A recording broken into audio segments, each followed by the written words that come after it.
بالله من شرور أنفسنا وسيئات أعمالنا من يهد الله فلا مضل له ومن يضلله فلا هادي له أشهد أن لا إله إلا الله وحده لا شريك له وأشهد أن محمدا عبده ورسوله أما بعد. Yang kami hormati Kepala Madrasah Sanawiyah Negeri Sampang, para ibu guru dan para bapak guru, serta seluruh keluarga besar MTSN Sampang. Mudah-mudahan pada pagi yang cerah ini, kehadiran kita di tempat ini selalu mendapatkan ridha Allah Subhanahu wa Ta'ala. Tentunya kita berangkat dari rumah masing-masing ke rumah Bapak Tony ya. Tentu niatnya tidak lain adalah pertama untuk bersilaturahim, dan yang kedua, di tengah-tengah silaturahim ini diselingi dengan majelis ilmu, majelis ta'lim. Maka semoga kita termasuk dalam sebuah hadis, man salaka thariqan yaltamisu fihi ilman sahhalallahu lahu thariqan ilal jannah. Barang siapa yang menempuh jalan dalam rangka untuk menimba ilmu, maka Allah akan memudahkan baginya jalan ke surga. Kalau tadi dikatakan setiap harinya ya, tentu para guru menyampaikan ilmu, maka maknanya bahwa para murid, para siswa yang datang ya, yang jalan kaki, yang naik sepeda motor, yang naksi, semuanya ketika mereka berangkat dari rumah masing-masing dalam rangka untuk menimba ilmu di MTSN, jadi sama itu akan mendapatkan kemudahan menuju ya, jalan ke surga. Nah, begitu pula hari ini kita ya, yang berangkat ke sini juga semoga termasuk dalam hadis tersebut. Amin. Para bapak, para ibu yang kami hormati ya, pada kesempatan ini saya ingin menyampaikan satu tema, yaitu adabul kasbi wal ma'ayish, etika ya, mencari profesi dan etika mencari penghasilan. Jadi intinya etika dalam bekerja, atau ya etika ketika kita berprofesi. Ada beberapa etika yang perlu kita perhatikan sesuai dengan syariat Islam ya. Di antaranya yang pertama adalah an-niyatus shalihah, didasari oleh niat yang baik. Dalam hal ini adalah ikhlas. Jadi dalam bekerja ya, karena bekerja pun merupakan ibadah dalam konteks yang umum, maka ketika kita bekerja juga niatnya ya, karena Allah Subhanahu wa Ta'ala. Ini memang harus ditekankan pada diri kita, karena ada sebuah hadis, innamal a'malu binniyat wa innama likulli imri'in ma nawa. Jadi sesungguhnya seseorang ketika mau melakukan aktivitas harus didasari dengan niat yang baik, karena sesungguhnya seseorang itu akan dinilai oleh Allah itu sesuai dengan niatnya. Jadi kalau kita bekerja niatnya karena Allah, itu akan dapat dua. Satu, dapat pahala. Dua, dapat finansial. Tapi kalau niatnya ya, semata-mata mencari finansial, ya dapatnya finansial saja. Nah inilah, makanya peranan niat sangat penting. Jadi dalam berprofesi, apalagi berprofesi guru atau lainnya, itu niatnya karena Allah, maka akan dapat dua. Dapat pahala karena kita telah mengajar. Yang kedua, dapat finansialnya. Ini keuntungan. Nah yang kedua ya, etika al-halal wa tayyib. Jadi yang kita cari ya dalam bekerja itu mencari penghasilan yang halal dan baik. Kalau seorang muslim tentunya harus selalu begitu. Dalam sebuah ayat Allah berfirman, ya ayyuhalladzina amanu kulu min thayyibati ma razaqnakum. Wahai orang-orang yang beriman, makanlah dari apa yang baik kami rezekikan kepada kalian. Nah di sini ya, thayyibat yang baik. Saya kira pengertian halal atau thayyib ini sudah jelas ya, sering disampaikan. Jadi intinya ya sesuai dengan apa yang dibolehkan oleh Allah Subhanahu wa taala. Jadi apa yang dibolehkan itu namanya halal dan thayyiban, apa yang dilarang nah itu tidak halal, tidak thayyib. Apalagi tentunya dalam mencari nafkah ya, itu kita untuk istri dan anak-anak ini akan berdampak pada pertumbuhan anak ya.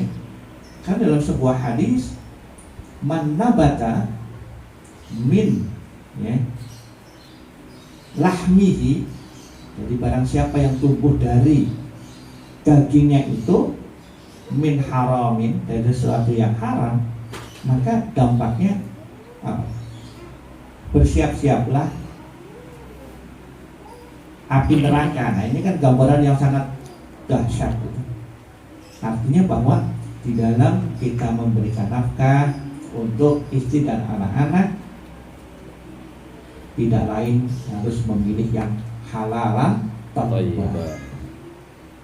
Nah, jadi yang kedua harus mencari penghasilan yang halal, yang thayyib. Nah yang ketiga, etikanya adalah al-adlu wal-i'timad. Jadi dalam bekerja itu harus berbuat adil. Makna adil itu kan berbuat baik. Nah, termasuk adil terhadap diri sendiri. Jadi membagi ya, yang dimaksud adil di sini harus bisa membagi antara waktu bekerja dan waktu istirahat. Macam itu, makanya di sini perlu al-adlu wal-i'timad. Jadi harus adil, dibagi antara waktunya ya, dengan pekerjaan. Pekerjaan. Makanya bagi para guru ya yang setiap hari ketemu dengan keluarga, ini harus disyukuri ini. Jadi pekerjaan harian ya, setiap hari bisa ketemu istri dan anak-anak, ini luar biasa. Nah, makanya sekali lagi mengatur waktu memang harus dengan baik. Yang keempat, etika dalam ya mencari pekerjaan dan ya, penghasilan itu harus ar-rahmah indan nas. Harus selalu punya rasa kasih sayang terhadap sesama. Ini penting ini. Kalau dalam manajemen yang disebut dengan teamworknya itu harus berjalan, kepedulian terhadap yang lain. Ini insya Allah rezekinya lancar. Ada sebuah hadis, irham man fil ardi yarhamuka man fis sama. Sayangilah makhluk yang ada di bumi ini, niscaya akan menyayangimu ya, sang Khalik yang ada di langit. Nah, jadi otomatis kalau kita menyayangi makhluk yang di bumi, maka Allah Subhanahu wa taala akan menyayangi kita. Ini konsepnya. Makanya jangan mungkin ada orang yang bekerja tidak peduli terhadap orang lain, masih pokoknya untuk saya pribadi. Ini tidak tepat. Kemudian yang kelima ya, dalam bekerja itu konsepnya adalah at-tawakkalu 'ala Allah, bertawakal. Jadi pekerjaan apapun kita sudah berusaha, setelah itu tawakal. Ya. Kalau yang guru kan berarti apa? Kita sudah berusaha untuk mengajar ya. Apalagi kan ada perangkatnya macam-macam, ada RPP dan lain sebagainya. Sekarang ada namanya kurikulum merdeka. Itu kan upaya agar berhasil dalam mengajar. Itu usaha manusia kita. Tapi kalau nggak berhasil ya itu urusan Allah Subhanahu wa Ta'ala. Tugas kita adalah berusaha, bekerja tadi, bertawakal, hasilnya itu nanti diserahkan kepada Allah Subhanahu wa Ta'ala. Dalam hadis dikatakan iqilha wa tawakkal. Jadi ketika ada seorang sahabat ya datang kepada Rasulullah, untanya tuh nggak diikat, dilepas.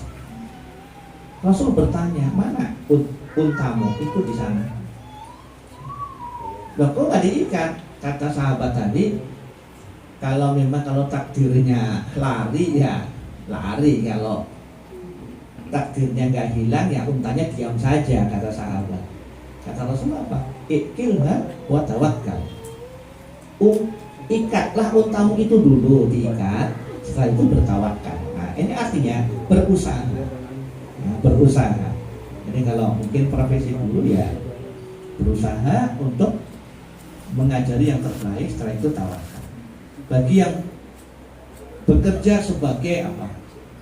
Pedagang, maka berusaha bagaimana yang terbaik dalam bisnis, bertawakal. Atau yang mungkin kerjanya sistem harian ya. Nah, sama juga, apapun pekerjaannya yang penting berusaha, setelah itu bertawakal kepada Allah Subhanahu wa Ta'ala. Karena sesungguhnya ya, nah masalah rizki ini itu nggak perlu dicari. Jadi rizki tinggal dijemput. Allah itu sudah mengatur rizki. Jadi nggak usah khawatir. Makanya ayatnya kan dikatakan apa? May yattaqillaha yaj'al lahu makhrajan wa yarzuquhu min haitsu la yahtasib. Barang siapa yang bertakwa kepada Allah, maka akan diberikan jalan keluar dari kesulitan dan diberi rezeki dari arah yang tak terduga. Jadi Allah yang berikan rezeki, wa yarzuquhu. Allah yang memberi rezeki. Bukan siapapun, tugas kita hanya bekerja, bukan untuk menetapkan berapa jumlahnya. Allah semua yang akan mengaturnya. Ini harus diyakini. Maka pentingnya bertawakal. Dan nggak perlu dibandingkan. Misalnya saya kerjanya capek keseharian, kok hasilnya kecil misalnya, ya. Dia yang duduk manis kok hasilnya besar. Misalnya. Mungkin kalau dari sudut pandang nominalnya bisa jadi seperti itu. Nah, makanya perlu ditambah nih. Jadi keberkahannya itu yang terpenting. Ya, keberkahannya ini. Jadi setelah hasil, ya, keberkahannya. Nanti kalau lebih detailnya itu namanya dunia ini ya. Dunia itu maksudnya duniawi, harta itu selalu akan murah. Ibaratnya itu seseorang ketika akan mencari harta sesuai dengan ayat Al-Quran, ketika diberi satu gunung emas, dia akan meminta dua. Diberi dua, ingin tiga, dan seterusnya. Nah, disinilah peranan kita untuk berqanaah ya. Jadi apa yang kita dapat itu harus bersyukur. Para bapak dan ibu yang kami hormati ya, yang ke-6, etikanya adalah as-sabru wal itqan. Jadi dalam mencari nafkah, dalam bekerja itu bersabar dan tekun, bersabar dan tekun. Nggak boleh mudah bosan. Insya Allah akan berhasil. Karena kita nggak tahu nih, misalnya gini ya, kita bekerja ya. Kalau menurut pikiran kita ini lama ini. Nah, padahal anggap logikanya kurang 1 meter lagi kita berhasil. Karena kita sudah bosan 1 meter kita batalkan. Jadi keberhasilan itu tidak tercapai. Ya. Orang berdagang misalnya, dagang apa misalnya, dagang pao misalnya, itu dagang pao ternyata mungkin hari pertama untungnya sedikit, kedua sampai sebulan 2 bulan masih sedikit, bosan, berhenti. Padahal kalau diteruskan bulan yang ketiga itu udah untung banyak, mungkin banyak pas ada orang membutuhkan dan lain sebagainya. Kita tidak tahu, makanya di sini butuh kesabaran dan ketekunan. Ini yang terpenting, kesabaran dan ketekunan. Apalagi yang profesinya petani, petani, pedagang atau apa itu, tambak gitu ya. Itu wah harus butuh kesabaran. Tapi pasti Allah akan memberikan jalan keluarnya. Allah pasti akan memberikan rezeki. Nah, kemudian yang ke-7 ya, dalam bekerja itu dibutuhkan sifat al-amin, kejujuran, ya, kejujuran. Apalagi ketika kita bekerja kepada orang lain, bekerja untuk diri sendiri harus jujur kepada diri sendiri. Misalnya pekerjaan bertani, kejujuran orang petani ya kita artinya begini loh, menyiramnya kan harus sesuai dengan waktunya, jangan kebanyakan air, jangan kekurangan. Jadi kan itu. Nah tapi kalau kita bekerja kepada orang lain, apalagi ini harus dibutuhkan kejujuran. Jadi al-amin, jujur dalam bekerja itu bisa mendatangkan manfaat yang besar. Seperti Rasulullah Sallallahu Alaihi Wasallam, di mana beliau itu mempunyai sifat jujur sejak muda, sehingga ketika berdagang dengan Khadijah radhiyallahu anha dengan kejujurannya, ya dalam kisah disebutkan apa? Hasilnya labanya begitu besar, ya. Yang dampaknya malah akhirnya menikah dengan apa? Dengan saudagarnya. Nah, ini luar biasa nih dari kejujuran. Jadi orang yang jujur insya Allah bisa mendatangkan rezeki yang besar. Para bapak, para ibu yang dirahmati Allah, berikutnya ya, yang ke-8 itu di dalam bekerja perlu memperhatikan hal-hal yang dilarang. Jadi tarkul maharimi wasyubhat, meninggalkan hal-hal yang diharamkan oleh Allah dan hal-hal yang meragukan. Ini harus ditinggalkan. Sebenarnya kalau guru itu, profesi guru itu ya, itu kan jelas kategori apa? Kalau dalam kitab fikih ya, guru atau pegawai itu nanti babnya namanya babul al-istijar atau al-ijarah, pemberian upah. Nah, kita bekerja terus diberi upah. Ada yang upahnya harian, ada yang upahnya bulanan. Kalau ASN itu kan upahnya bulanan, ada yang harian, ada yang upahnya per jam, kan gitu ya. Itu namanya al-ijarah. Tapi kalau berdagang, nah ini langsung hasilnya itu terserah ya, apapun profesi yang diinginkan. Itu yang terpenting adalah tarkul maharimi wasyubhat, meninggalkan hal-hal yang diharamkan dan hal-hal yang apa? Meragukan. Ini apalagi pedagang ini harus meninggalkan hal-hal yang dilarang, yang diharamkan. Ya. Jelas riba harus ditinggalkan. Jadi orang jual beli harus menjauhkan riba. Karena dalam Al-Quran dikatakan riba ini termasuk dosa besar ya. Jadi ya ayyuhalladzina amanu la ta'kulur riba adha'afan mudha'afah. Wahai orang-orang yang beriman, janganlah kalian makan riba. Jadi silakan berdagang, tapi jangan melakukan riba. Wa ahallallahu al-bai'a wa harrama riba. Allah menghalalkan jual beli dan mengharamkan riba. Jadi gitu, jual beli dan riba itu sesuatu yang berbeda. Cuma riba kadang-kadang masuk dalam jual beli gitu. Makanya bagi yang profesinya pedagang, silakan. Rasulullah dulu berdagang, ya, berdagang.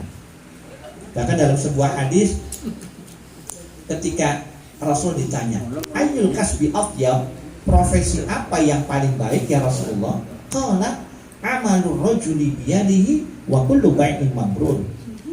Profesi yang baik kata Rasulullah adalah seseorang bekerja dengan tangannya sendiri dan setiap jual beli yang mabrur, jual beli yang sah.